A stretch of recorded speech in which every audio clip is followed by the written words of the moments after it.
Latitude Media, podcast at the frontier of climate technology. Steve LeVine has been a foreign correspondent for the New York Times and Wall Street Journal. He's written multiple books on oil geopolitics and the global race to dominate batteries. And today, Steve edits The Electric, a publication from The Information. He is definitely one of the writers I closely follow for insider reporting on the battery industry. I cover everything from the mines, battery metals mines, all the way through the value chain, components, batteries, all the way through to EVs and big geopolitics. And one topic that is unsurprisingly dominating his coverage of late, Tesla. He's had some big scoops from inside the company. Tesla has always been a tumultuous company to cover, but the last few months have been particularly chaotic and possibly more transformative than any other moment in the company's history. It's astonishing what's happening with Tesla. I'm not sure that people are really understanding what's happened.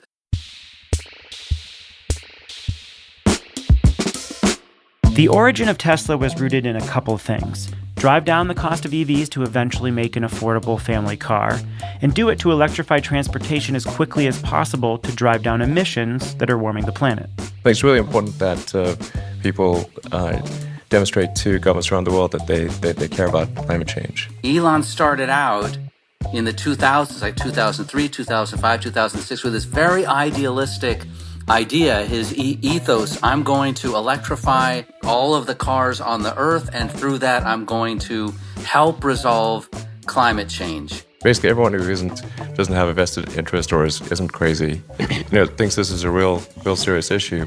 Even with all the crazy growth and ups and downs and stops and starts, those two goals have always been a part of Tesla's ethos. But this February, Musk made a series of abrupt decisions that possibly changes both. Over the last few months, that has all been put on its head. Founder and CEO Elon Musk posted a vague message on social media yesterday. The post on X simply read, quote, Tesla robotaxi unveil on 8/8. Musk has spoken about a robotaxi project for years, but some analysts say it is a risky bet.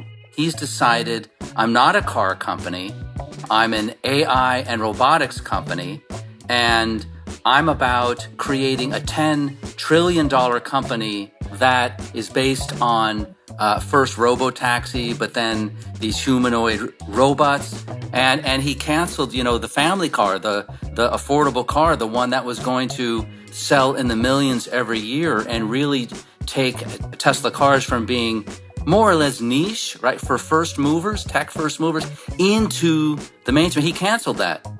Well, that's not idealistic. That's not about climate change. Musk has always been an erratic and demanding leader. The people working for him put up with it because they believe in the mission. But now he appears to be downplaying or possibly canceling plans to build an affordable EV model. That model's called the Model 2. Musk also laid off the entire supercharger team, and now he's putting all his attention on an autonomous robotaxi. As Steve has reported, this left teams inside Tesla scrambling and questioning the future of the company. The folks who are actually producing the car itself, making the batteries, making the powertrain, making the vehicle, they're unhappy. Would you call it a crisis, a turning point? How would you characterize the last few months of moves, and what version of Tesla are they ultimately going to make? I think it is a crisis. If you don't have the Model 2 and you don't have new affordable vehicles to bring out by the first quarter of next year like you promised, and you can't do the robotaxi on time, what do you have? What are you going to say next year? What is Tesla going to sell? All of those things together add up to me to a crisis moment. So Tesla has changed, Elon Musk has changed, and the world will catch up to this, and then we'll see what happens. This is The Carbon Copy. I'm Stephen Lacey. This week, a conversation with Steve LeVine from The Information on what's happening inside Tesla. We'll hear about his reporting on a series of decisions by Musk that is throwing car teams into turmoil and radically changing the course of the company.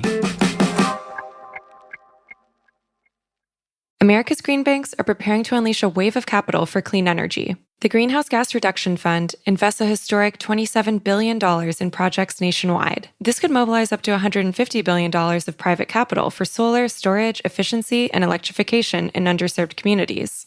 So how do we deploy those billions quickly, efficiently, and with the highest impact? On July 18th, Latitude Media and Banyan Infrastructure will host a virtual event exploring the on-the-ground realities of making America's green banks a success. Register for free by clicking the link in the show notes or go to latitudemedia.com/events. Clean energy and climate tech are policy-driven industries, and anyone working in this field touches local, state, and federal policy in a very real way. And that's why you should be listening to Political Climate, a podcast from Latitude Media and Boundary Stone Partners that delivers an insider's view on climate policy and politics. Every other week, co-hosts Julia Piper, Emily Domenech, and Brandon Hurlbut cover the nuances of government funding, regulations, backroom negotiations, and the election, of course. Political Climate is a show for people who want authentic conversations and strong opinions from voices across the political spectrum. Listen at latitudemedia.com or subscribe to the show anywhere you get your podcasts.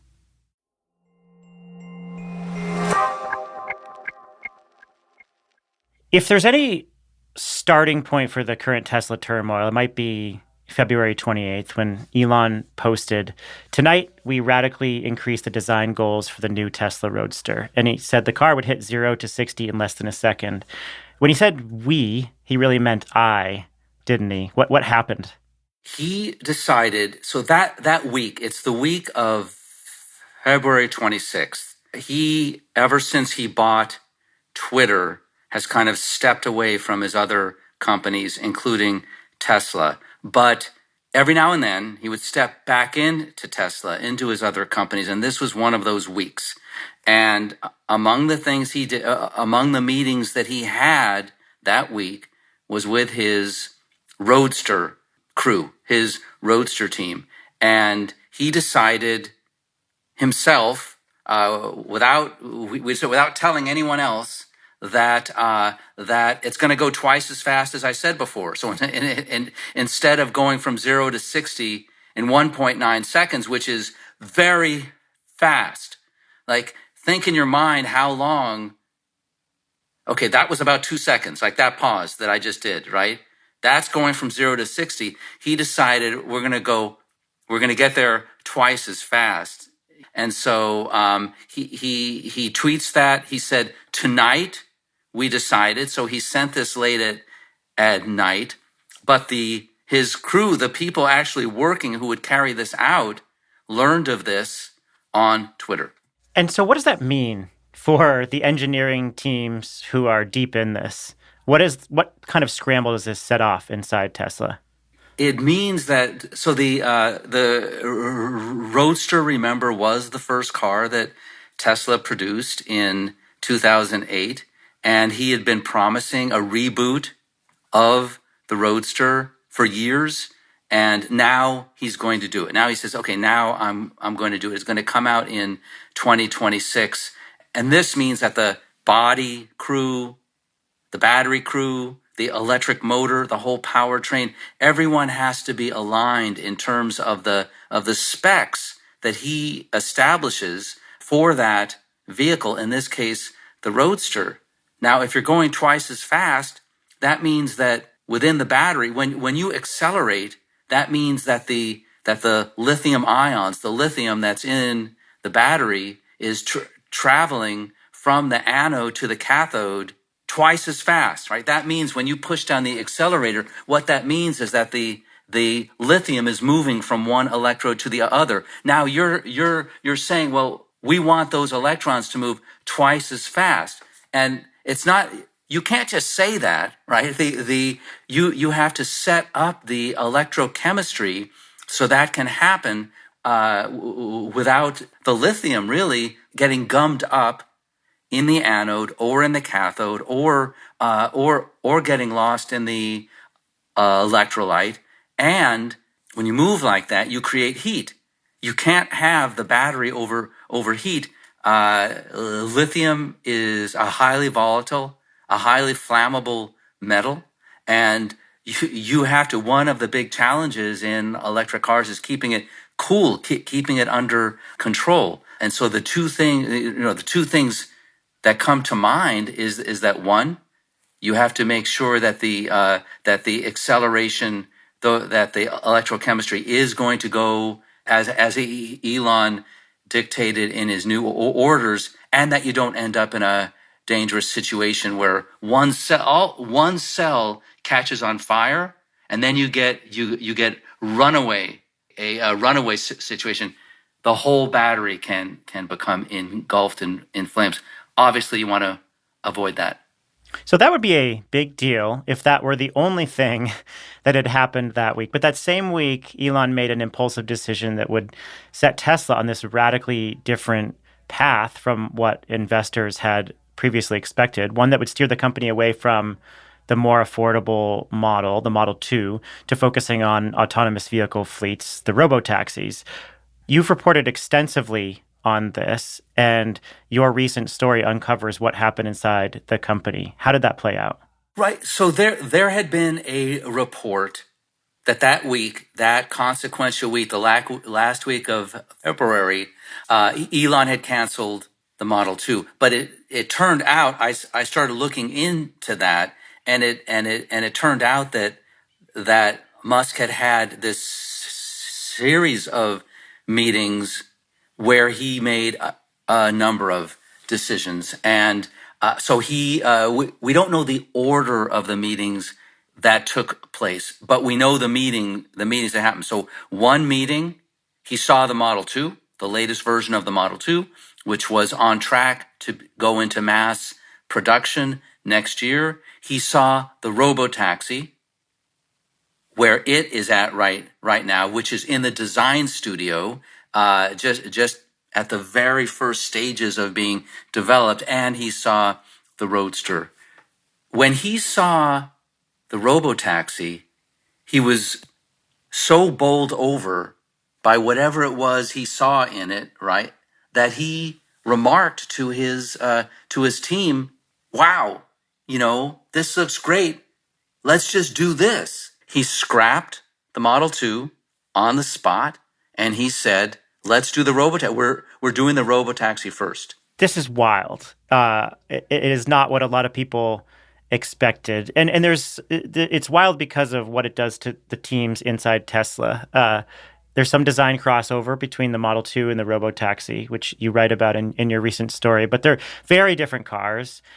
Why is that such a radical move for the teams working on these cars to suddenly slow or even pause the Model 2 work and then put it all into the robotaxi?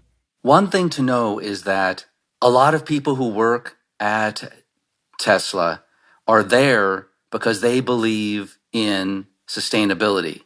They believe in the mission that was set 14 years ago to electrify the world and to help resolve climate change. The $25,000 Model 2, the one they were developing, was the key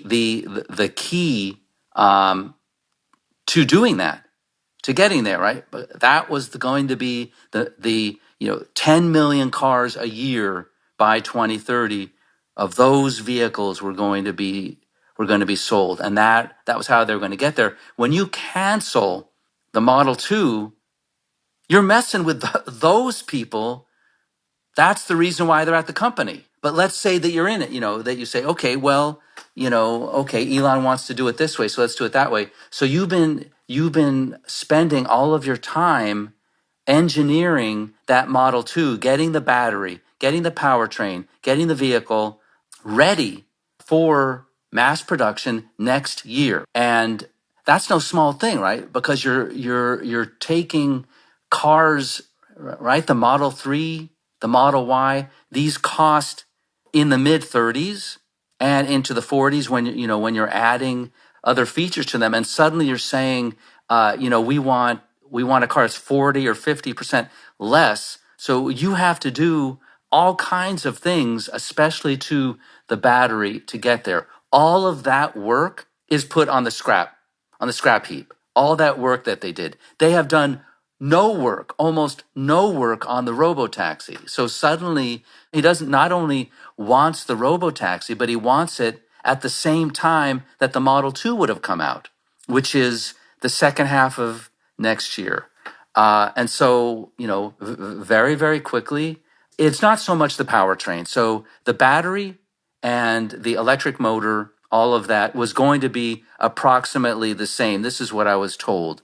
But the body, a lot of what the aerodynamics that make a car work and that bring down the cost, all of those factors, all of those design is in the body. And so those guys hadn't done any work at all. And so they have to go from basically a concept to a real car, a robo-taxi. And a robo-taxi means it's an autonomous driven car with no steering wheel and no pedals in 1 year. No one outside the company and no one inside the company who I spoke to anyway believes that the robo-taxi is ready to be without a steering wheel, without pedals, and even if it were ready, that it's ready for regulators are ready to say, yeah, go.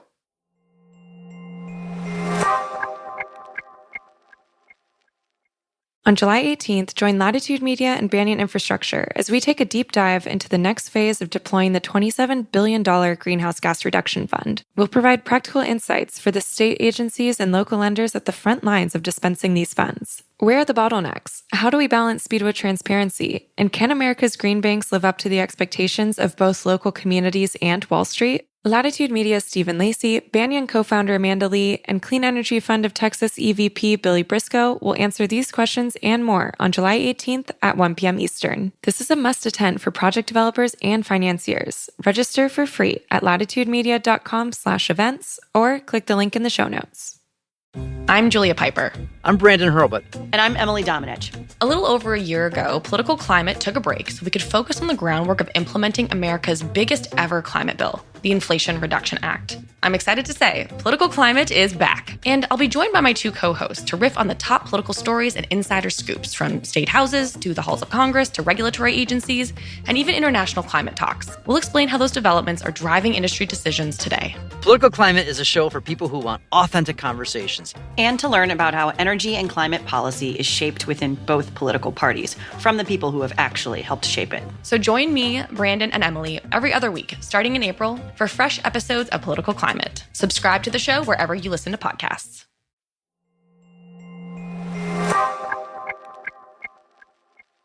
I know it's really difficult to get inside the mind of Elon, but what's your read on what is happening here? I mean, if you look at the pressure from Chinese EV makers, there are dozens of new models, perhaps hundreds coming, that are extraordinarily cheap and being adopted in mass. So you have a lot of pressure from Chinese automakers. And then if you look at the last decade and a half of autonomous vehicle development, we have seen substantial improvements in the autonomy, but certainly nobody is ready for level 5 autonomy, not even close. And a lot of companies have gone bankrupt or downsized. Apple just gave up on its autonomous car effort after a decade of development. You had some of the brightest AI engineers and automotive folks working on that program.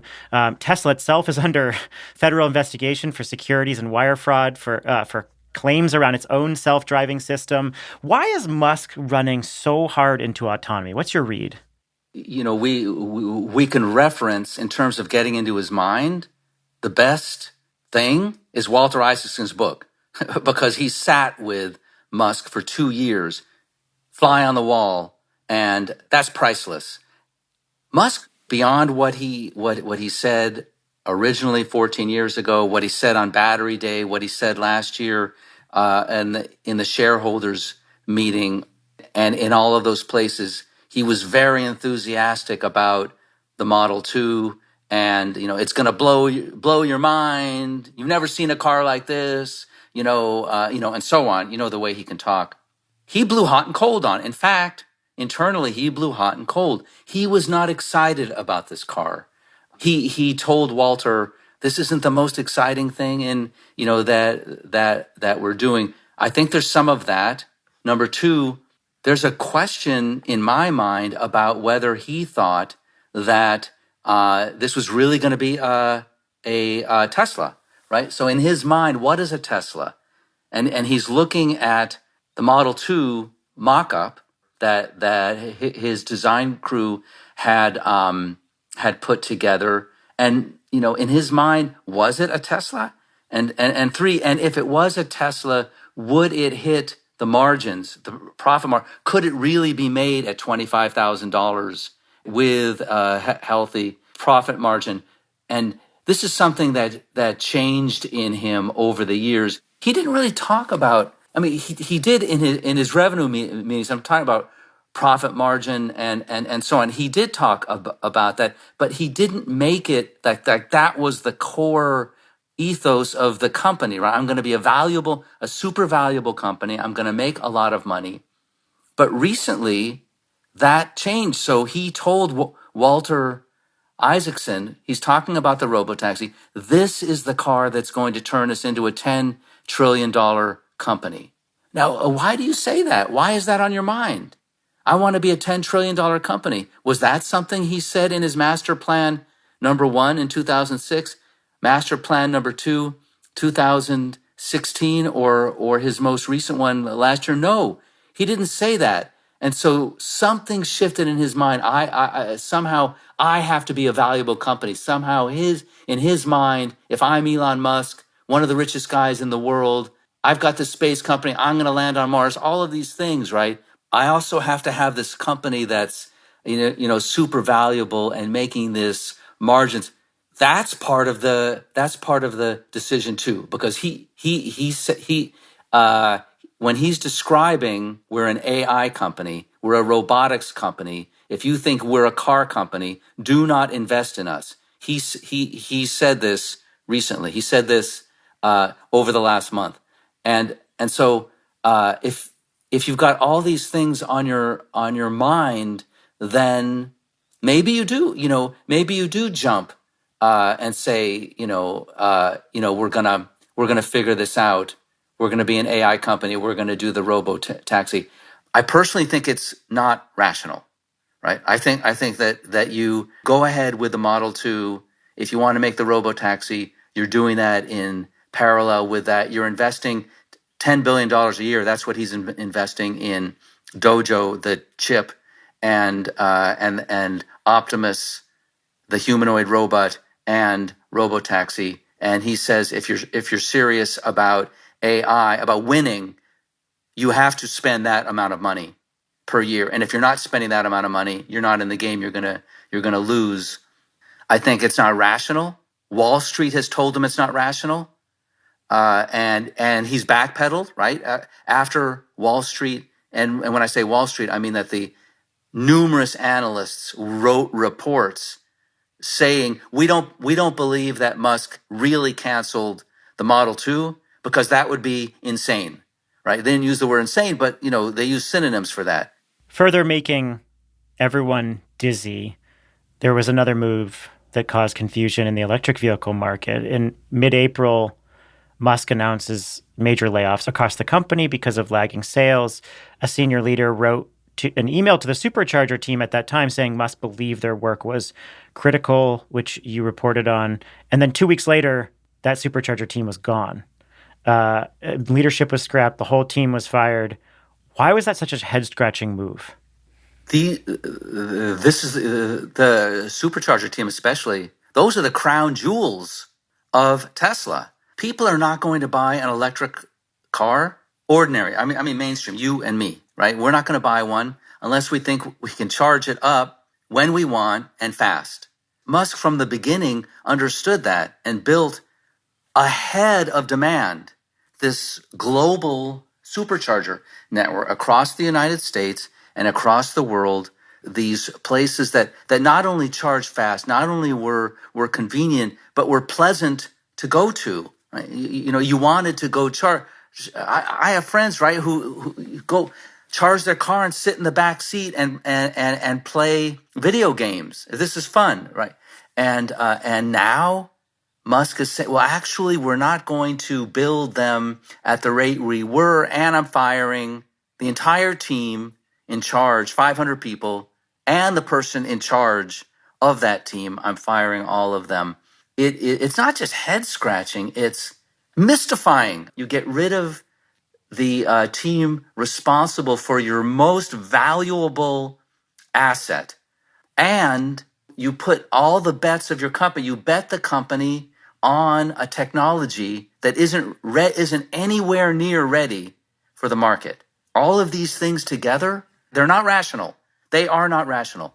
Tesla's always been a really chaotic company to cover, but this feels kind of different. And I wonder if you can give us the market backdrop about why this moment is different for Tesla. You've got a slip in sales, we've got pressure from EV makers in China, factory delays. Like, what is happening in the EV market generally that is putting more pressure on Tesla and perhaps forcing Elon's hand to make some of these moves that are baffling folks? This question can be divided into two. One is, why is this? So he's faced other challenges. There have been other crises in Tesla history, and there have been moments where he fired 10, 15% of the company. 2019, 2022, the most recent ones. There have been numerous times Musk himself has narrated when he thought the company was going to go bankrupt. But all of those times, right, there's the Model S, there's the Model 3, there's production hell, there's the Model Y. I'm running out of money, calling all his friends, before the midnight deadlines, to try to get them to pour money into the company. But those are different because each one of those was him advancing the development of electric cars, right? Okay, I have this model that cost, 125,000. Now I'm going down to 80,000 and then 50 and so on, right? You could see the progression. There's something rational there. Even if you didn't believe that it would work, it made sense. This one makes a lot less sense. The second part of this, what are the things that are happening? One is that the mainstream market outside China has not bought into electric cars. The non-Chinese market almost around the world, not everywhere. There's some countries that have bought in, but generally speaking, and so they have to be convinced. And the way they'll be convinced is that the price needs to come down, and there needs to be fast charging everywhere, and a number of these things. But it's uncertain. It's uncertain how quickly those markets are going to develop. What we have is a signal from first movers, tech first movers, the first people who bought the iPhone. It's those kind of people who have bought the first Teslas, the first electric cars. Look at all the other companies, their sales, right? Volkswagen, Ford, GM, they're selling their cars in the thousands or the tens of thousands. It's only two companies that are selling their cars in the high hundreds of thousands and millions. It's Tesla, we already said, and China's BYD. And so that's one thing happening. The second thing happening is that the one place where mainstream buyers have bought in is China, right? So China has built capacity, enough battery and EV capacity to supply the whole world. But there isn't a market in China for that many cars, for that many batteries. And so they're pushing outside of China. China has become the largest exporter of cars in the world just over the last year. China sells more EVs than by far than any country in the world. And it's state of the art. Chinese batteries, the whole supply chain, and Chinese EVs can compete with anyone's EVs around the world, including Tesla, including Lucid. Lucid, is a fantastic electric car as well. And so Musk is seeing that, okay, he's going to come out with this $25,000 car, but it's unlike when he came out with the Model 3 or the Model Y. Those cars were all by themselves. They were competing against nobody. The Model S, the same thing. Roadster, the same thing. Now he's coming out with Model 2. He has competition. So that car not only has to meet all of the metrics that we already stated about cost, but it also has to be something, it has to be distinguished from everyone else's car. Whereas the robotaxi is not, right? If he really does produce the robotaxi next year, that will stand alone. Elon is a well-known chaotic leader. One executive told you he turns the barge like it's a speedboat. He decides things publicly, then seemingly on a whim, and then doesn't share them with his team, and then they find out via an earnings call or an X post. His behavior in the last couple of years seems less predictable than ever. What are people saying about him inside the company as he's making some of these decisions? What's the vibe you're getting? Negative. And so I should say the people I talk to are hardware people. So they're people doing batteries, they're people doing vehicles. Their rationale for being with the company has been turned on its head. I'm going to do something about climate change. I'm going to make the kick-assingest battery in the world that's going to make everyone want this car. I'm going to make the coolest looking car. These things were all turned on their head, and it is. So there was unhappiness that Musk stepped away from the company for the last 2 years when he bought Twitter and was focused entirely on it, letting go everyone there. Right? Remember, he really scaled back there. His political suddenly has a political agenda which he didn't have before. Now he suddenly pops abruptly into Tesla after all this time, and on the spot turns everything upside down. That has made the team dismayed, unhappy, and lacking confidence in Musk's leadership. Steve LeVine manages and writes for The Electric, a publication from The Information. It's focused on next-generation batteries, electric vehicles, autonomous driving, other energy transition subjects. And your reporting on Tesla has been phenomenal. So thank you so much for taking a break from the chaos and sharing us some of your insights. Thank you, Stephen.